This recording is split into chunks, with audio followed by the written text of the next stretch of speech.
No doubt हर मौसम अपने साथ कुछ तब्दीलियाँ लाता है और उन तब्दीलियों को एक्सेप्ट करके अगर हम अपनी रूटीन को सेट कर लेंगे ना तभी हम बेस्टेस्ट होम मेकर कहलाएंगी। जी हाँ, अगर हम चाहती हैं कि हम होम मेकर्स की रिस्पॉन्सिबिलिटीज़ बहुत ही अच्छे तरीके से हम निभा सकें और विद इन लेस टाइम और कम बजट में रह के कम पैसों में अपने घर को भी, अपने आप को भी, अपने फैमिली मेम्बर्स को भी मेंटेन कर सकें, और फिर मौसम चाहे जो मर्जी हो, चाहे गर्मी हो, सर्दी हो, बहार हो या ख़ज़ां हो, हर मौसम में, हर कंडीशन में, हर सूरत हाल में हम अपने घर के लिए बहुत ही अच्छे तरीके से ना हर चीज़ मैनेज करना जान लेती हैं। तो बस आज कुछ यही रूटीन आप लोगों के साथ शेयर करूंगी। Let's get started. अस्सलाम वालेकुम everyone, welcome to home makeup Palwasha. Hope you are doing good. अल्हम्दुलिल्लाह आई एम आल्सो गुड। तो जी हाँ, पार्ट 1 को आप लोगों ने इतना पसंद किया, इतना अप्रिशिएट किया, thank you so much to all of you कि सर्दियों की आमद आप लोगों ने इतनी रिक्वेस्ट की हुई थी। मैंने कहा चलो इसका पार्ट 2 भी बना दिया जाए। वैसे भी सर्दियों की चीज़ें एक ही दिन में नहीं कंप्लीट हो जाती या 2 दिनों में नहीं होती, पूरा 1 वीक तो चलता ही है सारी प्रेप करने के लिए। हाँ, एक ही दिन में हो जाए ये तो बड़ी रेयर कंडीशन होती है ना, ये हम नॉर्मल क्लास फैमिलीज़ में ऐसा नहीं होता। हाँ, जिनके पास हेल्पर्स होती हैं, मेड होती हैं, उनके घरों में काफ़ी हो सकता है, लेकिन अगर जिस होम मेकर ने, जिस घर बनाने वाली ने खुद सारी चीज़ें मैनेज करनी हो ना, तो फिर वो आहिस्ता आहिस्ता थोड़ा थोड़ा करके ही ना अपने छोटे से आशियाने को सजाती है। एकदम से वो महल नहीं खड़ा कर सकती है। तो आप सब मुझसे रिलेट करोगे। तो यहाँ पे जी सबसे पहले मैं सुबह उठी, नाश्ता करने के बाद मैंने अपने रूम को सेट किया। कुछ मोहम्मद की चीज़ें आने वाली थी, वो सारी सेट कर दी। उसके बाद जी मैं किचन में आई। किचन में मैंने जल्दी से चीज़ों को सेट किया। अब ये देखिए काफ़ी लोग होते हैं अंडों को सर्दियों में बाहर रख देते हैं, मैं बिल्कुल नहीं रखती हूँ। और जब भी मैं अंडे निकाल रही होती हूँ ना शॉपर में से, तो काफ़ी मरतबा ऐसा होता है उसमें से एक आधा जो है ना वो बीच में से थोड़ा सा क्रैक होता है। तो इसलिए जब भी आप एग्स लाते हैं, अंडे लाते हैं, उनको चेक कर लिया करें। वो एक अंडे की वजह से बाकी अंडे भी ख़राब हो जाते हैं, तो उसको मैंने सेपरेट आपके सामने रख दिया है। तो एक छोटी सी टिप थी, मैंने कहा आप लोगों के साथ शेयर कर लूँ। सर्दियों में भी आप कोशिश करें फ्रिज के अंदर ही अंडों को रखने के लिए। हाँ, जब केक वगैरह बनाते हैं तो ऑफ कोर्स रूम टेम्परेचर पे लाने के लिए उसको 1 घंटा पहले बाहर निकाल दिया करें। लेकिन ना अंडे में से ना स्मेल आना शुरू कर देती है। आप ये करना, अगर आप 1-2 हफ्ते तक उसको बाहर ही रखते हो ना, तो एक अजीब तरीके से ना अनप्लीजेंट सा ऑर्डर अंडा ख़राब नहीं होता, लेकिन एक स्मेल आना शुरू हो जाती है जिस डिश में आप डालते हो। एक्सपेरिमेंट कर चुकी हूँ, इसलिए आप लोगों के साथ शेयर कर रही हूँ। तो इसलिए गर्मी हो या सर्दी हो, जो भी मौसम हो ना, तो मेरी रूटीन एक ही है कि मैंने सारी वेजिटेबल्स, सारे फ्रूट्स को अपनी अपनी जगह पे ऑर्गेनाइज़ करना। फ्रिज के अंदर मैं कोशिश करती हूँ रखने का। जैसे ये वेजिटेबल्स हो गई, ये हो गए अंडे वगैरह। उसके बाद किचन की क्लीनिंग के बाद जो किचन रैक होता है ना, जिसमें हम सारे बर्तन रख रहे होते हैं, तो काइंडली इसको, ये गंदा नहीं होता लेकिन इसके ऊपर ग्रीस सी आ जाती है। लेकिन सर्दियों में ना हम इन चीज़ों को डीप क्लीनिंग नहीं करते, हम इन चीज़ों को भूल जाते हैं। तो इसलिए हर 2 दिन बाद आपने ना किचन की, ये है कि सर्दी है तो जी इतनी गंदगी नहीं होगी, हम ये सोच रहे होते हैं ना, इतनी गर्दो गुबार, इतनी डस्ट नहीं होती। गर्मी हो, सर्दी हो, जो मर्जी मौसम हो, आपने अपनी रूटीन एक ही सेट कर लेंगे ना, बिलीव मी। हाँ, उस रूटीन में थोड़ी फ्लक्चुएशंस हो सकती हैं, थोड़ी वेरिएशंस आ सकती हैं अपने टाइम टेबल के हिसाब से, अपने प्रायोरिटाइज वर्क के हिसाब से, कि जो आप टास्क प्रायोरिटी पे रखते हैं, तो वो अलग चीज़ है। तो यहाँ पे देखिए मैंने अंडे जो है उसको अपने रैक में रख दिए। ये फ्रिज के साथ ही रैक्स आते हैं, मैं उसी में रख देती हूँ। उसके बाद जी आज मेरा बहुत दिल कर रहा था मेरे घर वालों का मूली के पराठे खाने को, तो मैंने कहा चलो मूली के पराठे जो है दोपहर के लिए ना मैं इसको कर देती हूँ। शाम के लिए तो मैंने कल का लोबिया भिगोया हुआ था, आप लोगों से कल के ब्लॉग में मैंने डिस्कस किया था, दिखाया था। तो मैंने कहा, और पता है मूली पानी बहुत छोड़ती है, इसीलिए इसको ग्रेट करके ना मैं साइड पे रख देती हूँ 1-2 घंटे के लिए। और मैं बाहर सेहन में करती हूँ, क्योंकि आपको पता है मूली ये एक ऐसी सब्ज़ी है ना जिसकी स्मेल पूरे घर में पहुँच जाती है, पूरे घर से आना शुरू हो जाती है। तो मैं हमेशा घर के अंदर, मेन डोर से अंदर बिल्कुल नहीं ऐसा काम करती। मेन डोर के बाहर मैंने अपना टेबल चेयर रखती और मैं आराम सुकून से यहाँ पे काम कर रही थी। बट एज़ यूजुअल मोहम्मद साहब आ गए हैं यहाँ पे, और ये जनाब अपनी मामा को ना पूरा काम टाइम पे नहीं करने देते। अल्लाह ताला इसकी ज़िंदगी करे। बच्चों के साथ माएँ इसी तरह इन्वॉल्व रहती हैं, तो काम के पीछे हमेशा मैं कहती हूँ बच्चों को नहीं भूल जाना।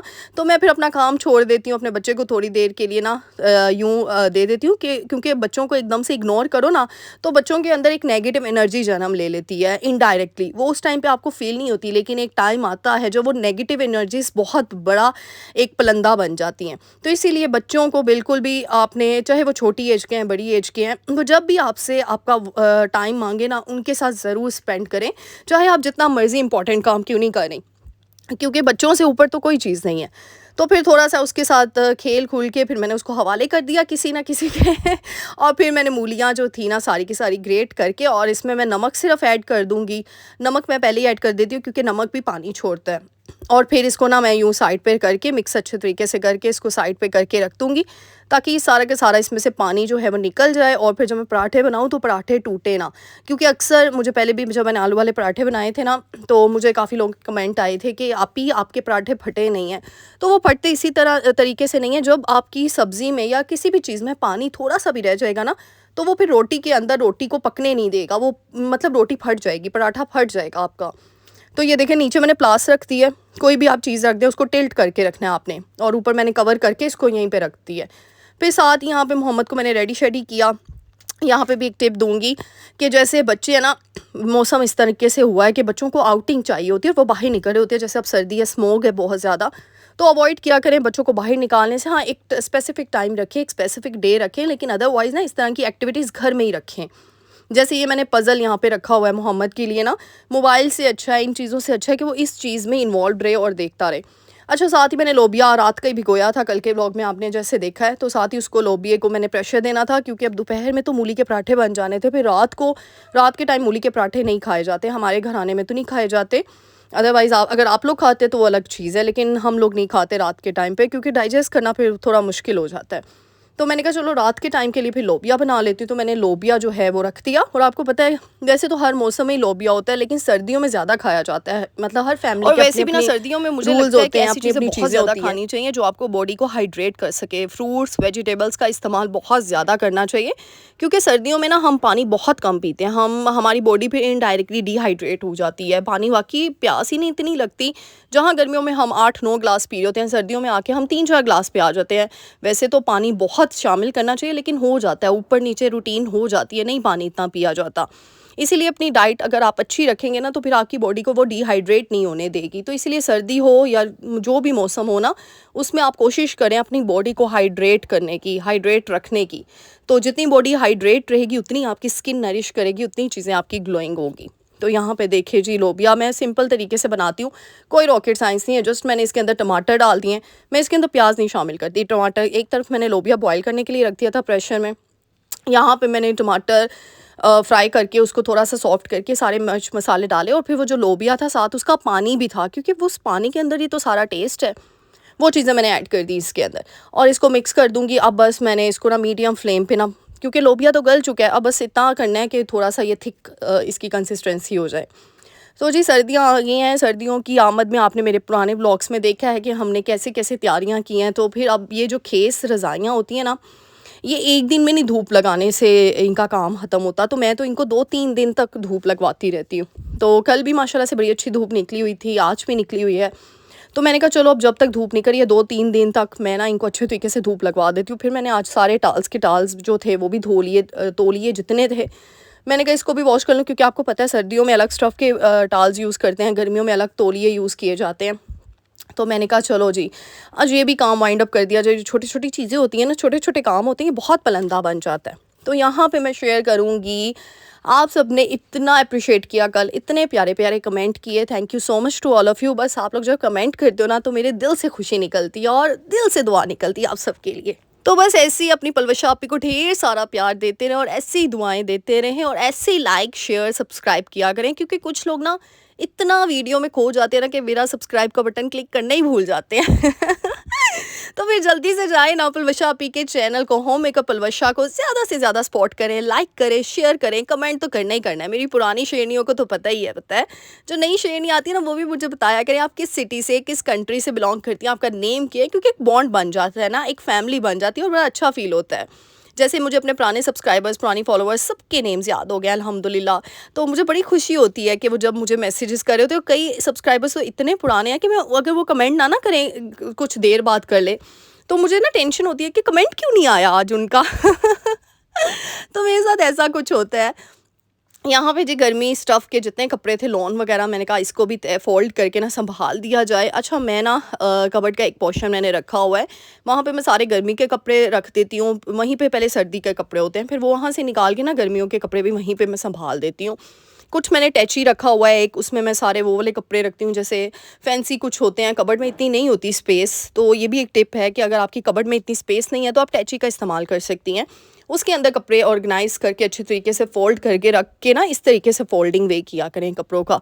फिर होता है ना जब सीज़न ख़त्म होता है, दूसरे सीज़न के कपड़े निकलते हैं, तो उसका दुपट्टा नहीं मिल रहा, उसकी शलवार नहीं मिल रही, उसकी कमीज़ नहीं मिल रही, तो इसी तरीके से नहीं मिलती। हमने फ़ोल्डिंग ही नहीं अच्छे तरीके से की होती है। देखिए हर चीज़ को इस तरीके से फ़ोल्ड करें और उसको प्रॉपर स्पेसिफिक अपनी जगह से उसको ऐसे नहीं कर देना, उसके अंदर ये देखिए स्टिक करना है उसको। तो ये फ़ोल्डिंग वे वैसे मैंने अपनी पुरानी वीडियोस में भी बताया हुआ है, तो इस तरीके से मैंने कहा सारे के सारे ये भी कर लूँ। अच्छा, यहाँ पे एक चीज़ शेयर करूँगी। मुझे ना कमेंट आया हुआ था पहले, बहुत पहले ना, फिर मुझे ये अपनी 3 से 4 दिन पहले की वीडियो पे एक आया कि आप अपना चेहरा क्यों नहीं दिखाती, आप अपना फेस रिवील करें ना, सब व्लॉगर्स करते हैं तो आप भी करें।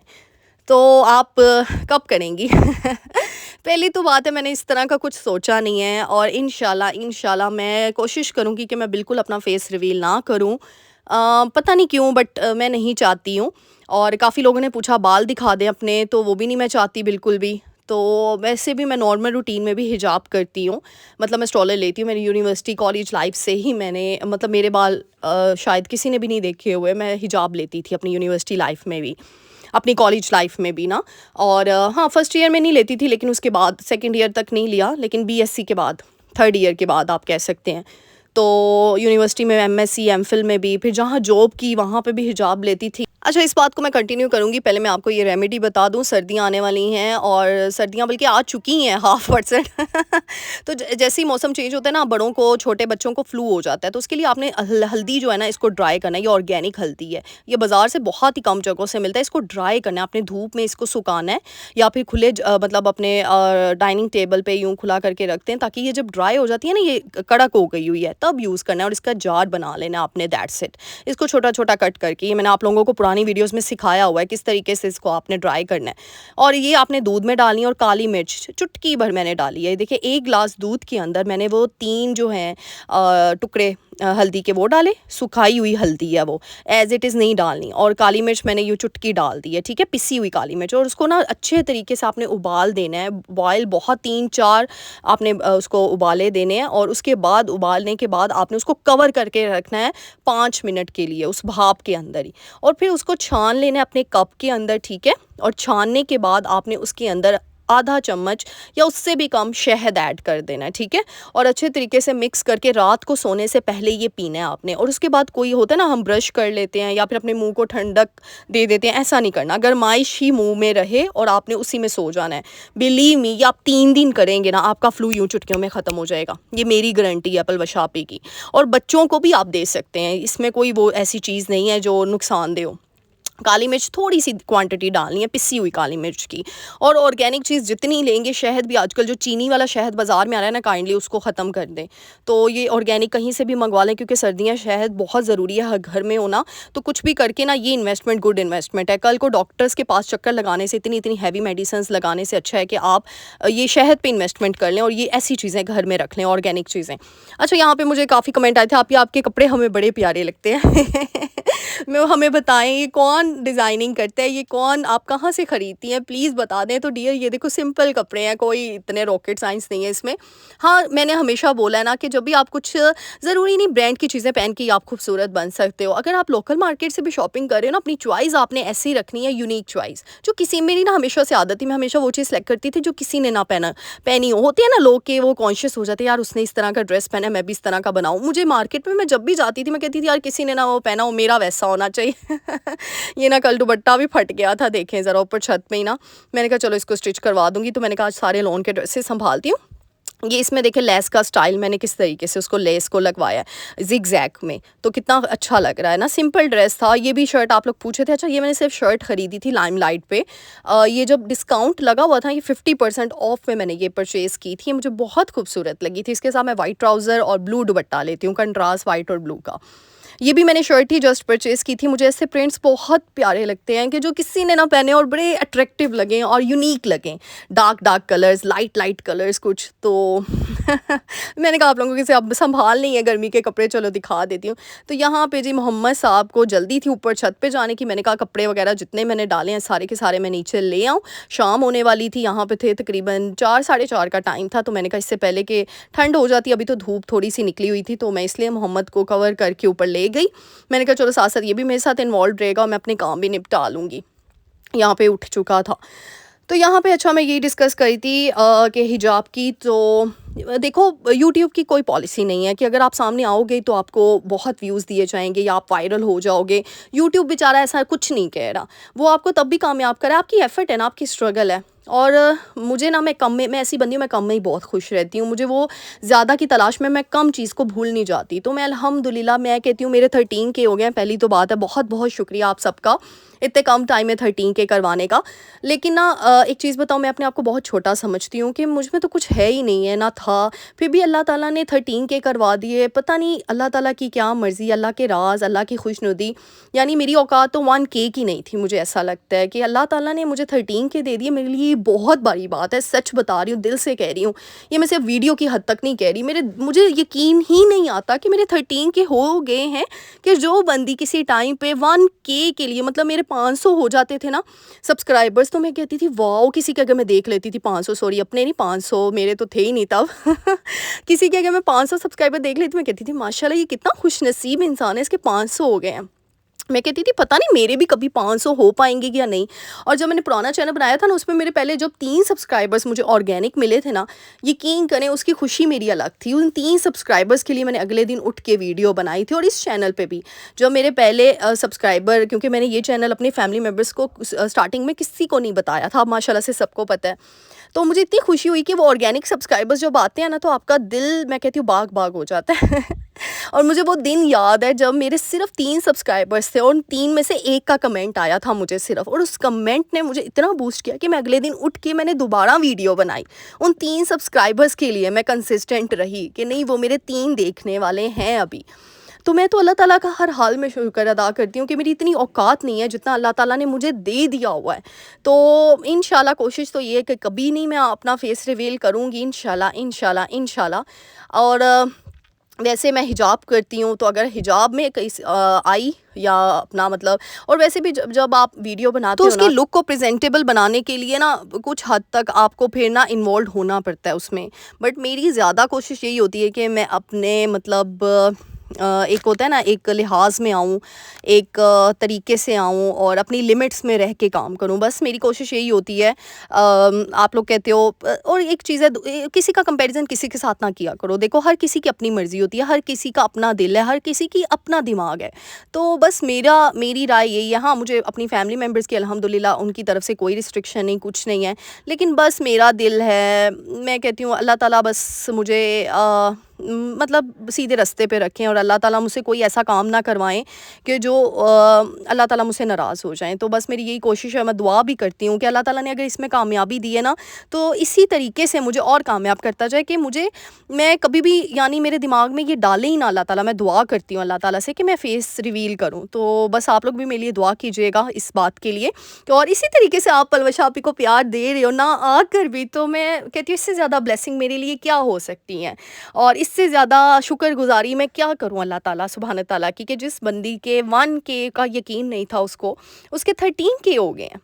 यानी मैं सोचती होती थी, ऐसे अल्लाह से बातें करती होती थी कि या अल्लाह मेरे भी कभी होंगे 500-600 सब्सक्राइबर तो सोचे, फिर आप खुद सोचे, अब 13 के हो गए हैं तो अब कितनी मतलब होती है, खुशी होती है। तो मैं तो बड़ी खुश रहती हूँ यार हर हाल में। अल्लाह ने जितना दे दिया ना, जितना नवाज दिया, उसमें शुक्र अदा करोगे ना, अल्लाह ताला आपकी रहमतें बढ़ाता जाएगा, आपकी नेमतें। और ज़रूरी नहीं उसी चीज़ में बढ़ाए। आपके देखो 100 मामलात हैं, आप सिर्फ यूट्यूब नहीं, हम होम मेकर्स के लिए हमारी फैमिली मेम्बर्स हैं और मेरी ज़िंदगी में तो बहुत टास्क हैं। मेरे गोल्स, लाइफ के गोल्स बहुत ज़्यादा हैं। अल्लाह ताला मुझे उसमें कामयाब कर दे। एक मेरा गोल है, मैं आप लोगों से फिर डिस्कस करूँगी, अभी नहीं मैं कर रही हूँ। बस आप सब ने ना पलवश आपी के लिए दुआ करनी है कि जो मेरी ज़िंदगी का मकसद है ना, वो अल्लाह ताला मुझे पूरा कर दें और उसमें मुझे कामयाब कर दें। जैसे मुझे हर मकसद में अल्लाह ने कामयाब किया है ना, तो वैसे उस मकसद में कामयाब कर दें। वो सोचें, पलवश आपी का सबसे बड़ा गोल है लाइफ का, तो उसके सामने कोई चीज़ कुछ नहीं मैटर करती। तो बस आप सब ने मेरे लिए बहुत दुआएं करनी है। और जल्दी से जाएँ ना, लाइक करें, शेयर करें, कमेंट कर दें पलवश आपी को नेम के साथ, तो फिर क्या ही बात है। और मैं तो फ़ौरन रिप्लाई देती हूँ। यहाँ पे जी मूली के पराठे मैंने दोपहर को ये देखा, एज़ इट इज़ कुछ भी नहीं करना होता। मैं तो इसी तरीके से सिंपल बनाती हूँ कि रोल कर लेती हूँ, पैरों को 2 पैरे अलग करके और छोटे-छोटे बना के उसमें फिलिंग सारी मैंने, अच्छा धनिया भी ऐड कर दिया था उसके अंदर। मिर्चें बाद में ऐड कर दी, सूखा धनिया जो होता है ना साबुत, वो ऐड किया। बस मैं ये 3 मसाले ऐड करती हूँ। मैं कोई इतने ज़्यादा मसाले इसको मतलब स्पाइसेस ऐड नहीं करती ज़्यादा से ज़्यादा। और सर्दियों में तो ये चीज़ें, ये सुगाते खाने का अपना ही मज़ा है। वो कहते हैं ना, मकई दी रोटी भी खा लीती, सरसों दा साग भी खा लीता, हुण मूली दे पराठियां दा भी चस्का ले लो। मूली दे पराठे ते आलू दे पराठे ते बैंगन दे पराठे ते पता नहीं किदे किदे पराठे खा के असी सर्दियां नूं इंजॉय करना है। अब यहाँ पे सब कहेंगे बैंगन के कौन से पराठे होते हैं यार, बन जाते हैं। आलू बैंगन पीस करना, वो भी किसी दिन मैं आपको बना कर दूंगी। हर सब्जी, हर सालन में से पानी खुश करके ना, जब वो एक दिन पुराना हो जाता है तो उसको पीस करना अच्छे तरीके से, तो आप उसके पराठे बना के इंजॉय कर सकते हैं दही के साथ, बड़े टेस्टी लगते हैं। दाल के पराठे बड़े फेमस हैं। तो इस तरीके से पलवश आपी। और फिर मुझे कल कमेंट भी आया था, पलवश आपी पंजाबी ज़रूर बोला करें। मैंने कहा चलो भी बोल देती हूँ पंजाबी। प्लीज़ मजाक मत उड़ाना। तो मैं सोचे अपने व्यूअर्स नाल यार शेयर करा मैं पराठियां दी रेसिपी, ते खाओ ते मौज करो ते सर्दियां नूं इंजॉय करो। और वैसे भी सर्दियां जिहड़ियां ने तुसी कम्मां च ज़रूर निभानियां।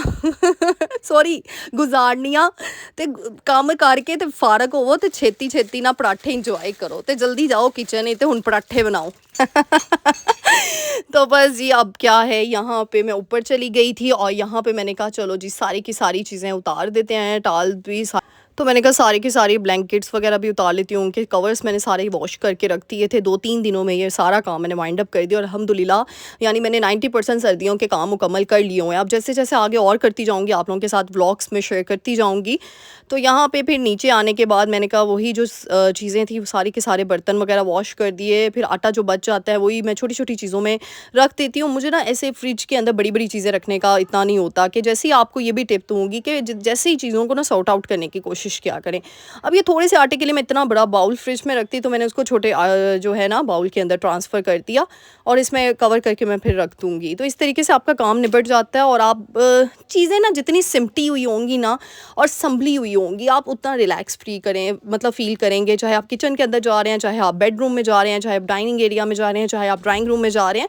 तो चीज़ें सिमटाना ही काम है। जितना अच्छे तरीके से सिमटाएँगे, उतना ही ईज़ी फ़ील करेंगे आप लोग। अच्छा, यहाँ पे एक और कमेंट का डिस्कस करूँगी। कल ही मुझे बड़ा प्यारा कमेंट आया था कि आपने एक दफ़ा बताया था आपके घर के अंदर कोई भी कीड़ा मकोड़ा नहीं आता, डस्ट नहीं आती, किस तरीके से। तो डियर, मेरा घर का ना नक्शा ही कुछ इस तरीके से बना हुआ है कि जैसे ही मौसम चेंज होता है ना, मैं विंडोज़ पहले तो सबसे पहले बंद कर देती हूँ। फिर कर्टन्स कुछ इस तरीके से लगाए, और फिर जो लॉन्ड्री एरिया ना, उसके ऊपर की जो ओपन स्पेस एरिया होता है ना, वो भी ऊपर से मैं आपको किसी दिन विजिट करवाऊँगी। एक जाली नहीं मिलती जो बारीक जाली होती है, जिससे ना कोई छिपकली अंदर आ सके, ना कोई मच्छर आ सके, तो वो हमने लगवाई हुई है अपने घरों में। जहाँ जहाँ हमारे लॉन्ड्री एरियाज़ हैं या कोई भी ओपन स्पेस एरिया है ना, तो वहाँ पे ऊपर एरिया को कवर किया हुआ है। और डोर्स के नीचे तो आपको पता है वो एक रैक सा मिलता है, एक ऑर्गेनाइज़र सा मिलता है। वो ऑर्गेनाइज़ कर दो तो फिर दरवाजे के नीचे से भी जो स्पेस होती है ना, उससे भी कोई कीड़ा मकोड़ा अंदर नहीं आता, कोई चीज़ अंदर नहीं आती। तो इस तरह प्रिकॉशंस होती हैं। आप अपने घर को ना, अपनी लाइफ को ईजी बनाने के लिए आपने खुद ही अपने इस तरह की ना चीज़ें यूज़ करनी होती हैं। और ये इन्वेस्टमेंट गुड इन्वेस्टमेंट होती है। वही जो हम इतनी महंगी महंगी चीज़ें ला रहे होते हैं जो हमारे किसी काम की नहीं होती, वही अपने घर को सेव करने के लिए, अपने घर को मतलब सिक्योर करने के लिए अगर हम यही चीज़ें अपना लेंगे ना, किसी दिन मैं वो विजिट करवाऊंगी अपनी वीडियो में। तो डिया, आपने कमेंट किया था, आपको रिप्लाई मिल गया होगा इस वीडियो के अंदर। यहाँ पे मैं बर्तन वॉश कर रही थी। अब जो बेलन होता है ना, कुछ इस तरह की चीज़ें होती है, जैसे हॉट पॉट हो गया, तो ये हम ज़ाहिर सी बात है 1 हफ्ते बाद ही वॉश कर रहे होते हैं। लेकिन कभी कभार होता है इसके ऊपर देखिए आटा ना, रोटी बनाते वक्त, जैसे आज मैंने मूली के पराठे बनाए थे ना, कुछ चिपक गया था, तो एकदम से नहीं। और ये बहुत टाइम कंज्यूमिंग होता है इन चीज़ों को वॉश करना। तो फिर मैं जैसे ही बर्तन वॉश करती हूँ ना, साथ ही इनको नीचे रख देती हूँ। वो पानी लगते लगते सॉफ्ट हो जाता है और बेलन के ऊपर जितना भी कुछ लगा होता है ना, आटा वगैरह, वो सारा निकल जाता है और ईजिली फिर आप उसको वॉश कर लेते हो। तो ये भी एक छोटी सी टिप थी, मैंने कहा आप लोगों के साथ शेयर कर लेती हूँ। तो यहाँ पे बस जी, वही हमारी होम मेकर्स की एक ही रूटीन होती है कि सुबह स्टार्ट भी कामों से होता है अल्लाह के ज़िक्र के बाद। और मैं हमेशा यही बोलती हूँ कि रात को कोशिश किया करें अपनी नाइट रूटीन, क्लीनिंग रूटीन को फिक्स करने की। जब आप रात को काम कर लेते हैं ना, तो यकीन करें सुबह जो एक तो आप उठते हैं, सबसे पहली चीज़ तो सुबह काम का वक्त नहीं होता। सुबह सिर्फ अल्लाह के ज़िक्र का वक्त होता है। जहाँ हमने हर चीज़ को वक्त दिया हुआ है ना, तो अल्लाह की कलाम के लिए भी एक वक्त, वैसे तो कोई वक्त नहीं होता। 5 वक्त की नमाज के साथ आप अपनी सूरतें पढ़ें, आप अपनी दुआएं करें, लेकिन जो सुबह का नूर, कहते हैं ना नूर का वक्त होता है, वो नूर पीर का वक्त होता है। ये हम अपने बड़ों से, मेरे पापा हमेशा कहते होते हैं। तो बस अल्लाह के ज़िक्र के साथ फिर आप जब किचन में जाते हो ना, बड़ा फ्रेश फील करते हो, क्योंकि रात को आपने सारा काम निपटाया होता है। ज़रूरी नहीं कि आप 12-1 बजे तक निपटाओ काम। कुछ टेक्निक्स होती हैं, कुछ टाइम मैनेजमेंट टिप्स होती हैं, जो मेरी पुरानी वीडियोस में मैंने आपको बताई हैं, उनको पर फॉलो करके ना बहुत ईजी तरीके से अपने हर काम को कम से कम टाइम पे मैनेज कर लेते हो। अब यहाँ पे ऊपर ये देखिए, मैंने वो वॉश कर लिया था, कल वॉश किया था, 2 दिन मैंने उसको ड्राई होने दिया है। इसके जो रज़ाई का कवर था, अब वो ड्राई हो गया था, मैं इसको डाल रही हूँ। अच्छा, डालते वक़्त भी ना मैं एक टिप यूज़ करूँगी, बहुत ईज़ी, आप अकेले भी डाल सकते हैं, आपको किसी की मदद की ज़रूरत नहीं होती। आपने क्या करना है, अपने कवर को ना, ब्लैंकेट हो, कोई भी चीज़ हो ना, खेस हो या रज़ाई हो, उसके कवर को उल्टा कर लेना है और उसको ना, उसकी साइड्स को ना, कॉर्नर्स को ना उल्टे कोई पकड़ लेना है अपने हाथ पे, और ऐसे जब आप रोटेट करेंगे ना, वो बिल्कुल सीधा हो जाएगा और इस तरीके से आप ईज़िली बड़ी से बड़ी रज़ाई को भी ना, जो उसका कवर है ना, ईज़िली आप चढ़ा सकेंगे। और इस तरह ना वेव्स बना के ना उसको सेट कर लेना आपने, यूँ 5-6 दफ़ा करके। तो इस तरीके से भी आपका काम बड़ी जल्दी हो जाता है और यूँ सेकंड्स में हो जाता है काम। तो इसलिए कामों को बोझ ना समझें यार, मैं हमेशा कहती हूँ कामों को एंजॉय करके किया करें, वर्कआउट करके किया करें। वही तो आपने एक्सरसाइज में, जिम में जाके भी तो वर्कआउट करना है ना, तो कामों को क्यों बोझ समझ रहे, समझो वर्कआउट हो रहा है। मैं तो यही समझती हूँ, तो तुसी समझिया ना वर्कआउट हो रहा है, फिर ਤੁਹਾਡਾ ਅੱਧਾ वजन खुद ही कम होई जाना। नो डाउट, लेकिन डाइट भी अच्छी रखनी है यार, एक्सरसाइज का तो वैसे कोई सब्सिट्यूट। तो उम्मीद करती हूँ आपको मेरी वीडियो आज की पसंद आई होगी, आप लोग ढेर सारा प्यार निछावर करोगे और जल्दी से जाए ना, लाइक शेयर कमेंट सब्सक्राइब का बटन ज़रूर क्लिक करना है। मिलते हैं नेक्स्ट वीडियो में, टिल देन अल्लाह हाफिज़।